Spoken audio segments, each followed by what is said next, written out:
1, 2, 3, FCA! So we're continuing on our beginner series, our blue belt series. And the takedown we're going to look at today, we're going to go into the wrestling catalog a little bit of wrestling. Probably pick up from my accent. I didn't go to a D1 state school to learn wrestling. I was over in the UK. We did play rugby though, so tackling people's part of that. So we're going to do a double leg takedown. It's really a basic blast double.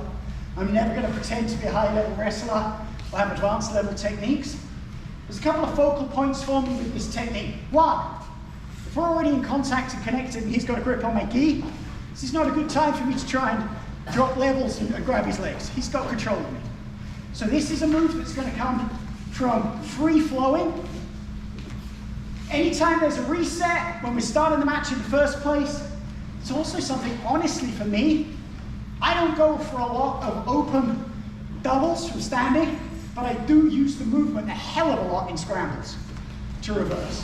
So my basic movement for my double, the first thing is some kind of a distraction. I want his attention up here high. If we're striking, I'm going to put a nice jab in his face.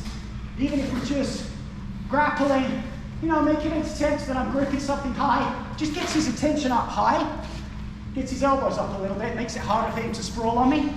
After I've got his attention up, I am going to drop level.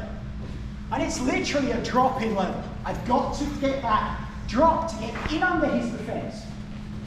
So I'm going to drop in level, and then I am going to drive. I drive off my back foot, and my aim is my knee is going to break the pane of glass that will be between his legs.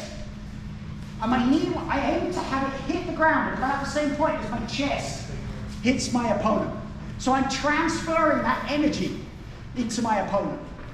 The other important thing is I am not aiming at his legs. If I aim at his legs, I will hit his legs and he will sprawl on top of me and there we will lie. I am aiming at the wall behind him. I want to go through him. And by doing that, take him down. So I'm here, I fade high, I drop my level change, I drive, and I drive into him. In this case, I've landed directly in his guard. That's absolutely fine. I would immediately look to start passing. In my ideal world, I want to go past his guard. So his legs are a little bit forward, his legs are a little bit more forward. So I'm going to go off this side. So that's going to be easier for me. I fade high, I drop, I drive, and I bring his legs past me. Settle into my side. So that's my movement. I drive through him. Now, of course, once I connect with him, I can lift and go up. For me, I'm an old man, I'm lazy. I'm not going to use the energy to lift him. It's great to be able to slam someone back down. It could be quite a violent takedown. I might be able to get a knockout with it. But for my style of jiu-jitsu, being an old lazy man, I want to conserve my energy. If I could bring him down to the ground in a controlled way without exerting a huge amount of energy, that's perfect for me. Once I am connected with his legs, I need to keep driving through. If I connect with him and then just stop there, he'll sprawl on me. If I'm connected, if you stand up, if I'm connected with him and I get into this position and I've driven here and he's moving backwards and he isn't falling, I can continue driving through to bring him down. And when you see good wrestlers, what distinguishes the guy that's successful is the guy that drives all the way to the wall. The other thing I would say with the double leg takedown, and it's exactly the same as I was told when I used to play rugby. I wasn't great at rugby, but I played. If I'm timid in going for a tackle, if I'm timid in going for a takedown, that's when the two of us are likely to get hurt. If I confidently go through him with the tackle, with the double leg, we've hit the ground before either of us has a real chance to think. It's far less likely people are going to stick a hand out, twist, far less likely that there's going to be contact in the movement where a knee catches me or whatever. I've just got to confidently go for the movement. So that was our takedown, our blast double. Moving on, I want to look at a sweep. And let's start off, let's actually talk about basic principles with this sweep. If Russ gets in a nice 4-point table for me, I want to turn him, that's the position he's in basically in my guard. I want to turn him on his back like a dead bug. Now, I can flip him through 360 degrees, right? Any angle around that 360 degrees is a potential. If this was a table and I wanted to flip it over, I'd get a friend, we'd grab a side each and flip it over. But in jiu-jitsu, you're not allowed to call a friend in. I've got to do it on my own. If I want to flip a table on my own, I've got to put it up on a corner and twist it. So when we're doing jiu-jitsu and we're trying to sweep someone, I think about this table. I want to take it diagonally over one of the legs. That's going to be my easiest way. Yeah, I can lift him up and flip him all the way over me, or drive him all the way backwards, but I've got to go through 2 points of contact to do that. The easiest thing is to go diagonally. And when I go diagonally, what I'm actually doing, I want to take one leg away and then take him towards the leg I've taken away, at the corner. So, we looked a couple of weeks ago at my sweep, where I'm doing a scissor sweep. In that case, I'm taking away this table leg, this diagonal, and taking him over that. For today's sweep, I'm going to do it a little bit different. I'm going to bring him over this table leg. So the movement I'm looking for is to bring his arm across. He's postured up and controlling. I bring his arm across my body. I then reach up and round to get into a beautiful gift wrap position. Once I am gift wrapped on him with my elbow tightened down, my right hand shoots under his leg. I've now turned through 90 degrees. My left leg makes a big pendulum circle. My right leg follows. And we come up into a beautiful controlled mount position. When I do this technique, you notice my voice didn't change, it's because I didn't have to use any effort.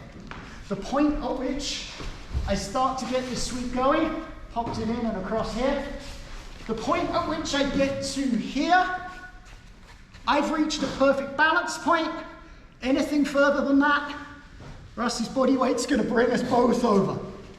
So it's no effort for me. There comes a point of no return for this gentleman here.